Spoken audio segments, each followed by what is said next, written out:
അസ്സലാമു അലൈക്കും. വെള്ളിയാഴ്ച ദിവസം നമുക്കറിയാം സാധാരണ ദിവസങ്ങൾ പോലെയല്ല, വളരെ പ്രസിദ്ധമായ ശ്രേഷ്ഠമായ ദിവസമാണ്. സാധാരണക്കാരൻ്റെ അല്ലെങ്കിൽ നമ്മുടെ ഈദ് പെരുന്നാൾ എന്ന പോലെയാണ് ഈ ഒരു ദിവസത്തെ നമ്മൾ കാണുന്നത്. അപ്പോൾ ഇവിടെ പ്രത്യേകം നമ്മൾ ശ്രദ്ധിക്കേണ്ട പല കാര്യങ്ങളുണ്ട്. ഒരു ഒരു ഇത് ഞാൻ കമൻറ്റ് നൽകാം വായിക്കുന്ന ആളുകളാണെങ്കിൽ.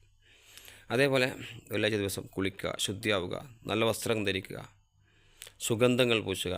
പലപ്പോഴും നമ്മൾ അശ്രദ്ധമായി പോകാറുണ്ട് പള്ളിയിലൊക്കെ പോകുമ്പോൾ. അങ്ങനെയല്ല, കുളിച്ചൊരുങ്ങി നേരത്തെ പോകുന്നതിൻ്റെ പ്രതിഫലം നമുക്കറിയാം. ആദ്യം പോകുന്നതിന് ഒട്ടകത്തിന് ബലി നൽകിയതിൻ്റെ പ്രതിഫലം, രണ്ടാമത് പിന്നെ പശുവിനെ, പിന്നെ ആടിനെ ബലി നൽകിയതിൻ്റെ പ്രതിഫലം, പിന്നെ കോഴിയെ ബലി നൽകിയതിൻ്റെ പ്രതിഫലം, കോഴി അറുത്ത് സദക്ക ചെയ്തതിനുള്ള പ്രതിഫലം, അങ്ങനെ ബലി നൽകുക എന്ന് പറയും. പിന്നെ കോഴിമുട്ടയുടെ പ്രതിഫലം. അപ്പോൾ അവസാനം കോഴിമുട്ടേൻ്റെ പോലും കിട്ടാത്ത ആളുകളാണ് പലപ്പോഴും നമ്മൾ. പ്രവാസികൾക്കൊക്കെ സ്ഥാപനത്തിലൊക്കെ നേരത്തെ ചിലപ്പോൾ നേരത്തെ പോകേണ്ട അവസരം ഉണ്ടാവും. എന്നാലും മൊബൈലൊക്കെ സ്ട്രോൾ ചെയ്തിരുന്ന് അവിടെ ഇവിടെ ഇരുന്ന് സമയം കഴിഞ്ഞ് അവസാനമായിരിക്കും പള്ളിയിലേക്ക് പോവുക. അതേപോലെ പള്ളിയിലേക്ക് നേരത്തെ പോകുന്നതിന് വലിയ പ്രതിഫലമുണ്ട്. നേരത്തെ പോവുക, ഫ്രണ്ട് സ്റ്റെപ്പിൽ പോയിട്ടിരിക്കുക. നമുക്കറിയാം പ്രവാചകൻ്റെ വചനം, ഫ്രണ്ട് സ്റ്റെപ്പിലിരിക്കുക. അതായത് പ്രവാചകൻ പറഞ്ഞു, ബാങ്ക് കൊടുക്കുന്നതിൻ്റെയും മുമ്പിലത്തെ ഫ്രണ്ട് സ്റ്റെപ്പിലിരിക്കുന്നതിൻ്റെ പ്രതിഫലം നിങ്ങൾക്കറിയുമായിരുന്നെങ്കിൽ നിങ്ങളത് നെറുക്കെടുപ്പ് നടത്തുമായിരുന്നു. അതിനുവേണ്ടി അത്ര പ്രാധാന്യമുണ്ട്. അപ്പോൾ ഇന്നത്തെ ദിവസം പ്രത്യേകം.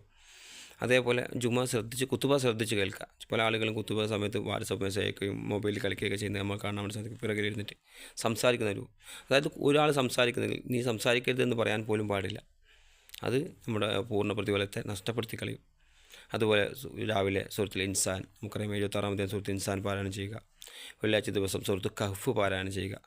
അതുപോലെ പ്രവാചകൻ ഇന്നത്തെ ഈ സുബീസ്കാരത്തിൽ ജമാഅത്തൊക്കെ നിൽക്കുന്ന ആൾ സുബീസ്കാരത്തിൽ സൂറത്തു സജദയും സൂറത്തുൽ ഇൻസാനും പാരായണം ചെയ്തിരുന്നു എന്നൊക്കെ നിവേദനങ്ങൾ കാണാൻ വേണ്ടി സാധിക്കും.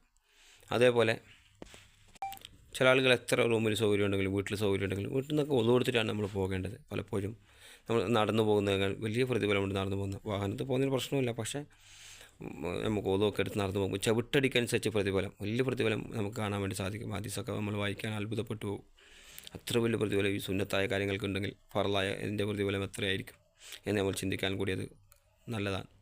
അതേപോലെ 2 വെള്ളിയാഴ്ചകൾക്കിടയിലെ പ്രകാശമാണ് ഈ സൂറത്ത് കഹ്ഫ് പാരായണം ചെയ്യുന്നതെന്നൊക്കെ ഉള്ള നിവേദനം നമുക്ക് കാണാൻ വേണ്ടി സാധിക്കും. 2 വെള്ളിയാഴ്ചകൾക്ക്. അതുപോലെ ഒരു ദിവസം നമുക്കറിയാം, ഒരു നിസ്കാരം തൊട്ട് മറ്റൊരു നിസ്കാരം വരെ, ഒരു ഫർള് തൊട്ട് മറ്റൊരു ഫർള് വരെ, ഒരു ജുമ തൊട്ട് മറ്റൊരു ജുമ വരെ, ഒരു നോമ്പ് തൊട്ട് മറ്റൊരു നോമ്പ് വരെയുള്ള ഇതൊക്കെ നമ്മൾ കൃത്യമായി പാലിക്കുകയാണെങ്കിൽ അത് അങ്ങനെയുള്ള ഇടയിലുള്ള നമ്മുടെ പാവങ്ങളെല്ലാം, ചെറുപാവങ്ങളെല്ലാം അതിലൂടെ പൊറുക്കപ്പെടുമെന്ന് പ്രവാചകൻ സല്ലല്ലാഹു അലൈഹി വസല്ലം പഠിപ്പിക്കുന്നു. അതുപോലെ വെള്ളിയാഴ്ച ദിവസം ഒരു ശ്രേഷ്ഠമായ ഒരു സമയമുണ്ട്. അപ്പോൾ സുബഹിൻ്റെ ശേഷമാകാം, അതേപോലെ മഗ്‌രിബിൻ്റെ ഇശാൻ്റെ ഇടയിലെ സമയമാകാം, അല്ലെങ്കിൽ ഏതൊരു സമയം, അത് കൃത്യമായിട്ടില്ല, പക്ഷേ ഏതൊരു സമയമുണ്ട്. ആ സമയത്ത് നമ്മൾ പ്രാർത്ഥിച്ചാൽ അതിന് ഉത്തരം നൽകപ്പെടും. നിരന്തരമായി പ്രാർത്ഥിക്കുക വെള്ളിയാഴ്ച ദിവസം.